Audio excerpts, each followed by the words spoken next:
ये Sardar Singh convent inter college के online video में आप सभी का स्वागत है।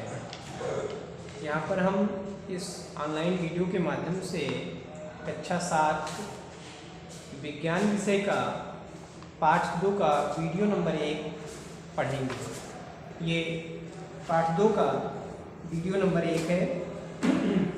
इससे पहले आप पाठ 1 पढ़ चुके हैं। इस पाठ को हम देखेंगे। यहाँ पर पाठ 2 को आप सभी लोग अपनी किताब लेकर के साथ में बैठिए। देखिए, पाठ 2 का जो नाम है पौधों एवं जंतुओं में श्वसन। तो पौधे एवं जंतु दोनों सजीव के अंतर्गत आते हैं और श्वसन सजीवों का एक मुख्य लक्षण है। श्वसन के बिना सजीवों का जीवन संभव नहीं है, क्योंकि सजीवों को जीवित रहने के लिए ऊर्जा की आवश्यकता होती है और ये ऊर्जा सजीवों को श्वसन से मिलती है। श्वसन का मुख्य उद्देश्य सजीवों को ऊर्जा प्रदान करना है। ठीक है, तो सजीवों को ऊर्जा प्राप्त हो, इसके लिए वो ऑक्सीजन को ग्रहण करते हैं और फिर उसके बाद उनके शरीर में उपस्थित भोज्य पदार्थों का दहन होता है और उसके फलस्वरूप कार्बन डाइऑक्साइड, जल और ऊर्जा मुक्त होती हैं और इस प्रकार से उत्पन्न ऊर्जा का उपयोग सजीव अपनी विभिन्न गतिविधियों में करते हैं। श्वसन के बिना सजीवों का जीवन संभव नहीं है।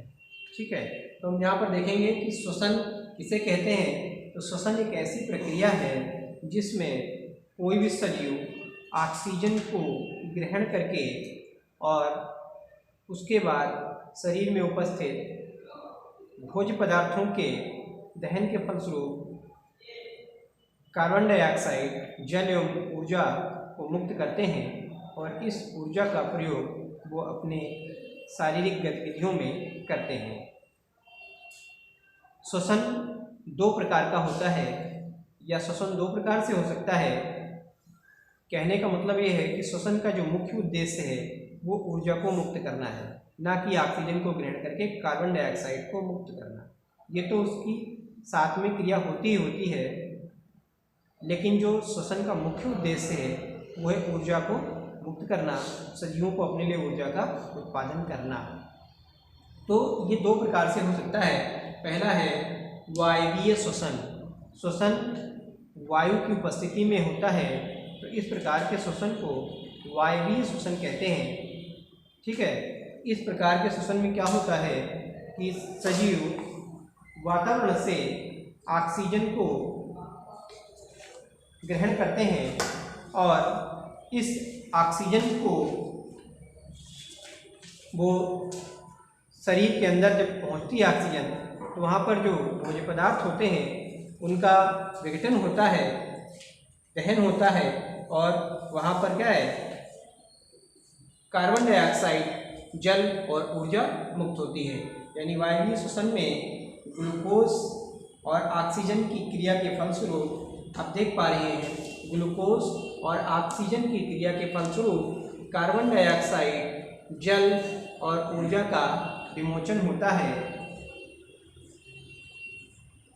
कार्बन डाइऑक्साइड को शरीर से बाहर निकाल दिया जाता है और इस प्रकार से विमोचित ऊर्जा का उपयोग जीवधारी अपनी क्रियाओं में करते हैं। अवायवीय श्वसन वायु की अनुपस्थिति में होता है। अवायवीय श्वसन वायु की अनुपस्थिति में होता है, यानी अवायवीय श्वसन में वायु की आवश्यकता, ऑक्सीजन की आवश्यकता नहीं होती। ठीक है, तो विशेष परिस्थितियों में या कुछ विशेष जीव अवायवीय श्वसन करते हैं जहाँ पर उन्हें ऑक्सीजन की आवश्यकता नहीं होती, लेकिन श्वसन का मुख्य उद्देश्य क्या, ऊर्जा को मुक्त करना। तो अवायवीय श्वसन में भी ऊर्जा मुक्त होती है। यहाँ पर ग्लूकोज का विघटन होता है। ग्लूकोज का क्या होता है, विघटन होता है। ठीक है, और इस विघटन के फलस्वरूप क्या है, एथिल एल्कोहल बनता है। क्या बनता है, अवायवीय श्वसन में क्या बनता है, एथिल एल्कोहल और कार्बन डाइऑक्साइड बनते हैं।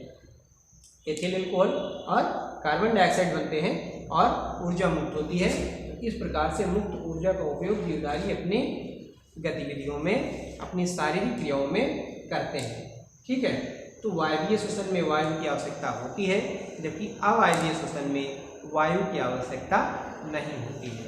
ठीक है, और इसमें वायवीय श्वसन में भोजन का पूर्ण विखंडन होता है, जबकि अवायवीय श्वसन में इसका आंशिक रूप से विखंडन होता है। वायवीय श्वसन में ऊर्जा अधिक मात्रा में मुक्त होती है, जबकि अवायवीय श्वसन में बहुत ही कम मात्रा में ऊर्जा मुक्त होती है। यानी अधिक ऊर्जा के लिए वायवीय श्वसन का होना जरूरी है। वायवीय श्वसन में अधिक मात्रा में ऊर्जा मुक्त होती है, जबकि अवायवीय श्वसन में कम मात्रा में ऊर्जा मुक्त होती है।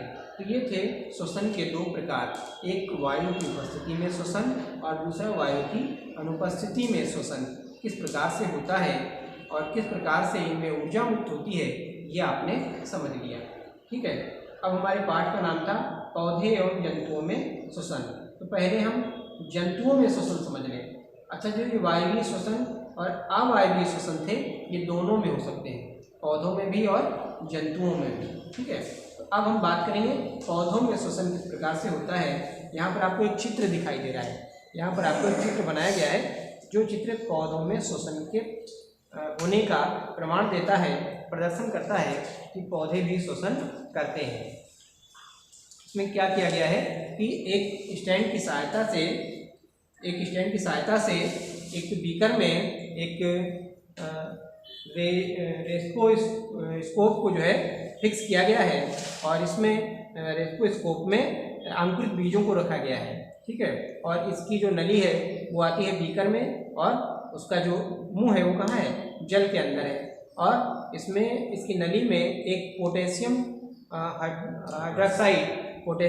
हाइड्रोक्साइड की छड़ को लगाया गया है। ठीक है, तो होता क्या है, चूँकि ये बीज अंकुरित बीज हैं और बीजों के अंकुरण के लिए श्वसन की आवश्यकता होती है, ऑक्सीजन की आवश्यकता होती है, तो इस प्रयोग को यहाँ पर दिखाया गया है।